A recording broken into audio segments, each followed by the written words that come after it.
Alma and welcome to my book journey. Today I have a fun video for you today. This is like a wrap-up of all the yearly challenges that I've been doing. So we're at the midway point of the year. We've just finished June, and I did my mid-year freak out tag video, and then afterwards as I was watching it or editing it, I thought, oh, I didn't mention any of the yearly challenges, and I probably should have put it in that video, but I had forgot about it.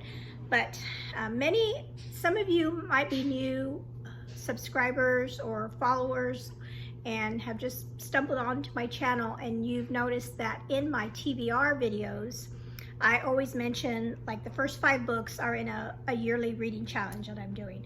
And so I wanted to go over each one of those challenges and tell you how I've done, and then also just invite you all that if you haven't done any of these, or if you haven't joined in on any of these yearly challenges, you can still join and just jump in and start in July and join in on those challenges. And I'm going to give you 5 choices.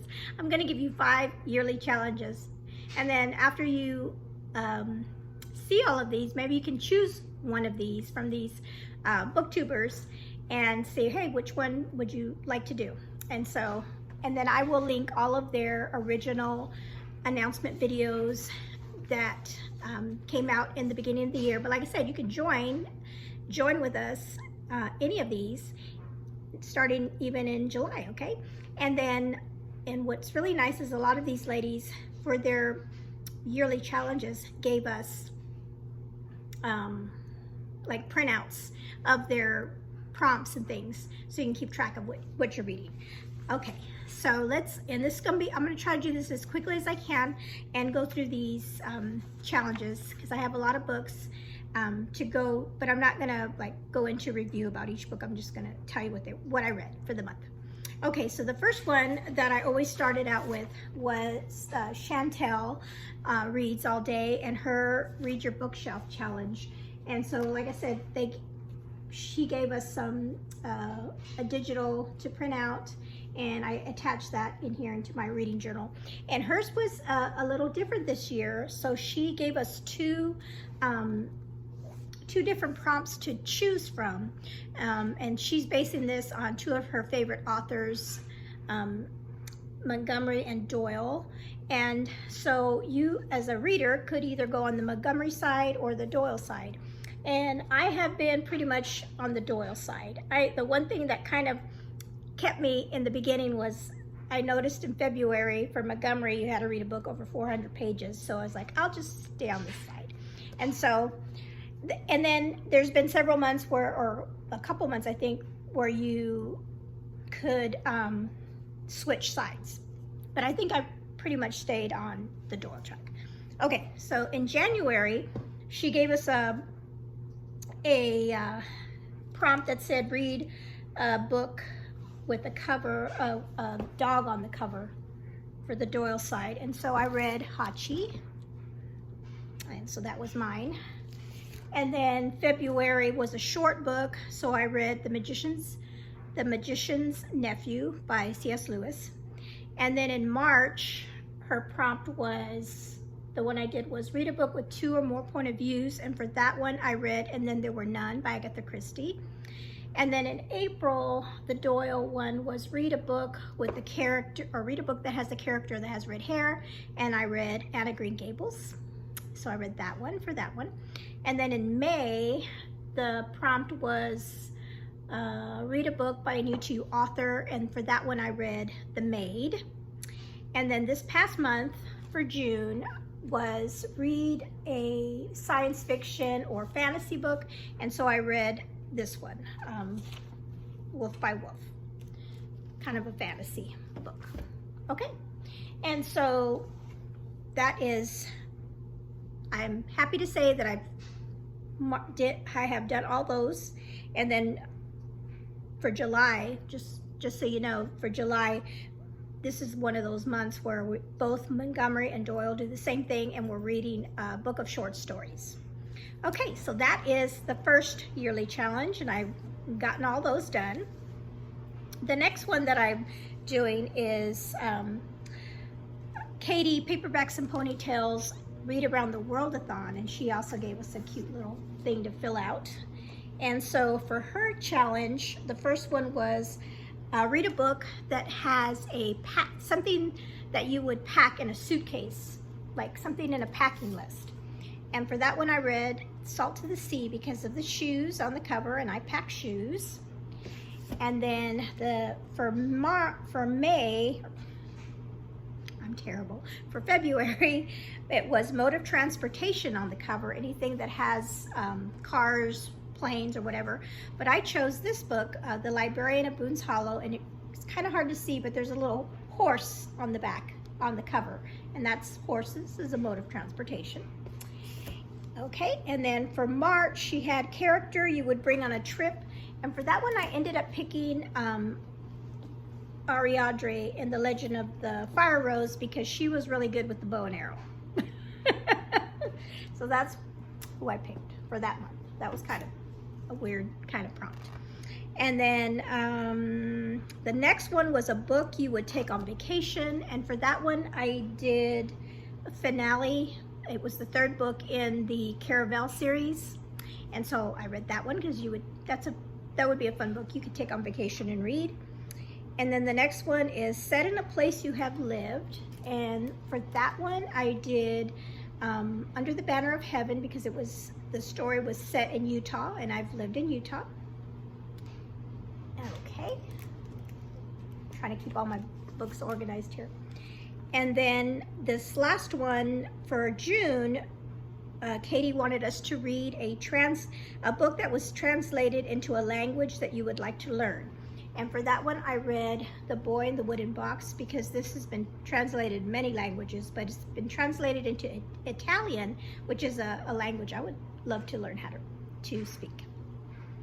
Okay, so those are, oh, and then just for gee whiz, for July, Katie's prompt is going to be written by an author from another country.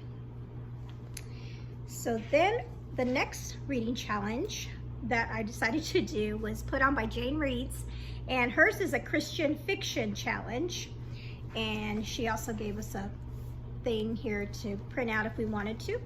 And so for her, for January was, the first prompt for January was start a series. And so for that one, I read Submerged because it's the first in the series, and I started it, and I am reading book 2 this month. So it's taken me a while to continue the series, but that was for that one.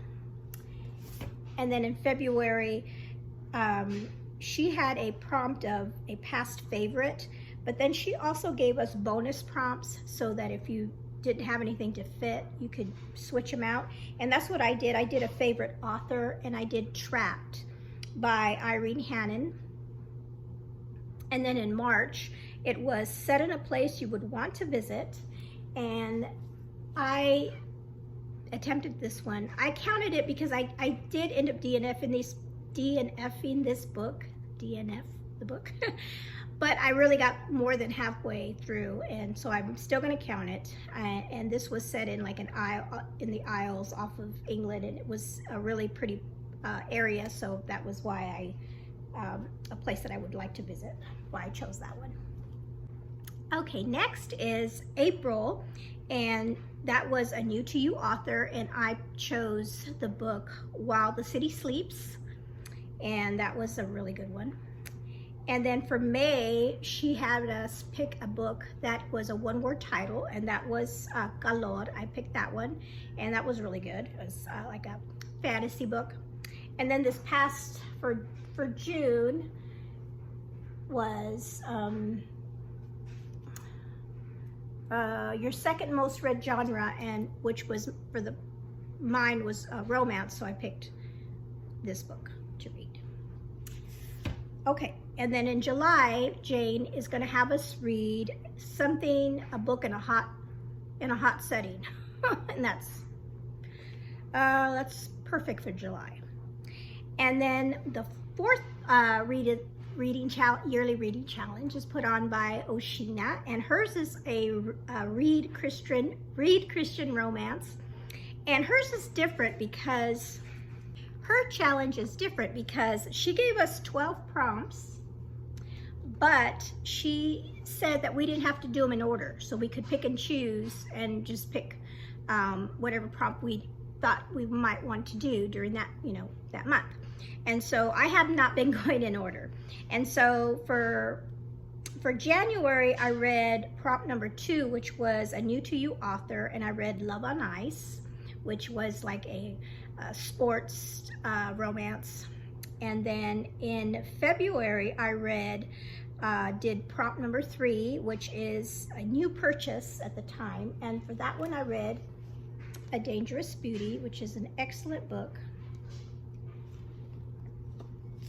And then for March, I read the first prompt, which is a new release.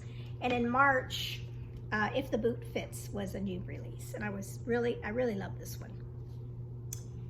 And then in April, I used prompt number 5, which is a cute cover, and that was Love in Tandem.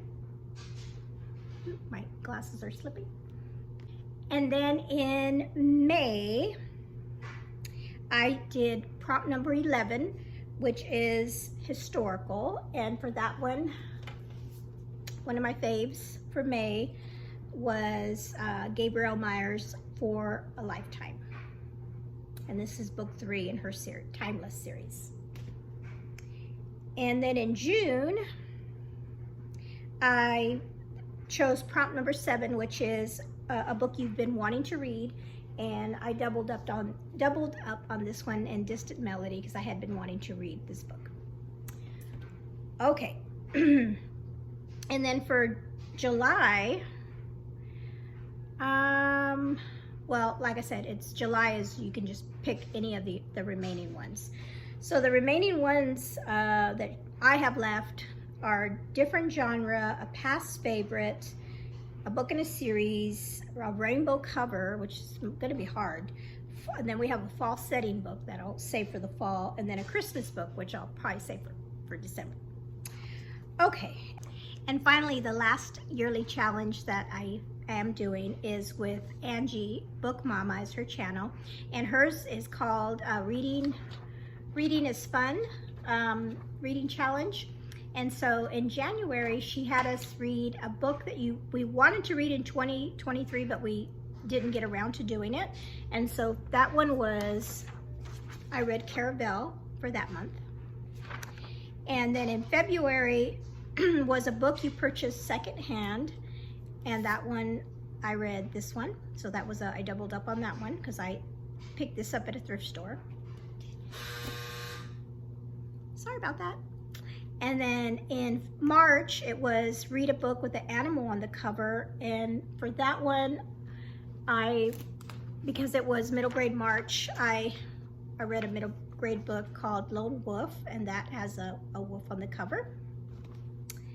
And then April was color in the title, and for that one, it was Anna Green Gables that I used for that prompt. And then May, a book by a favorite author, and that one was the Gabrielle Meyer book that I read in May because she's become a favorite author. And then in June, it was read a book with blue on the cover. My stack. And that one was Children of the Stars because it has the pretty blue, and I read that one in June. And then her prompt for July is going to be a book set in paradise. So I have a couple of books I'm thinking about that I would be able to use for that prompt, since things that are like in a beach setting or that kind of thing. Okay, so that is all of the, oh, that went faster than I thought, thankfully. So those are the 5 yearly book challenges that I've been doing this year, and I'm so happy to say that I've really made it a priority to get those 5 books read And then I add other stuff onto my TBRs, but usually I do my very, very best to do those prompts. And sometimes I'm able to double up on those, which is a good thing too. But I've had fun, and I'm so thankful for these booktubers that they are so creative and they thought of these great reading challenges for us to participate in. And remember, if you haven't done them since January, just join us at any time. And you know, if they're all really different, so you can pick one of these 5, and like I said, we'll have all of their original announcement videos that you can look over and see if any of them, you know, is kind of like up your alley as far as what your reading choices are. So thank you for hanging out with me today and watching this short video, and let me know in the comments below have you been involved in any yearly reading challenges. I know last year I did the buzzword challenge. I didn't complete it, but I did some of those, and I know a lot of people have done that one. And so if you are doing any other reading challenges besides these, I would love to hear what you're doing as well, and just talk about that in the comments below. You all have